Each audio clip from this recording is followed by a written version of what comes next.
জানিস তো, একা একা না একদম ভালো লাগছে না। তাতে আমি কি করব? খুব বোর লাগছে। শোন না, আমার একটা সাহায্য করে দিবি? না না, আমি সাহায্য করতে পারবো না, আমার অনেক কাজ আছে, যাই। আরে শোন না, আমাদের কলেজে একটা নাটক হচ্ছে, তুই যদি আমার সঙ্গে একটু রিহার্সাল করে দিস প্লিজ। চাপ বাবা, আমি রিহার্সালের কি জানি? তোকে কিচ্ছু জানতে হবে না। সিনেমা দেখিস তো নাকি? হুম, মনে কর সিনেমার একটা সিন, তুই হিরো, আমি হিরোইন। হিরো হিরোইনকে আই লাভ ইউ বলবে। না না, আমি বলতে পারবো না। বলবি? আমি সবাইকে চিৎকার করে ডাকবো। হুম, উফ, ভগবান। রেডি?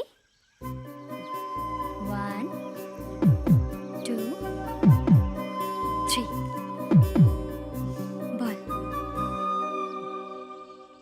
কি রে, বল। I love you, love you.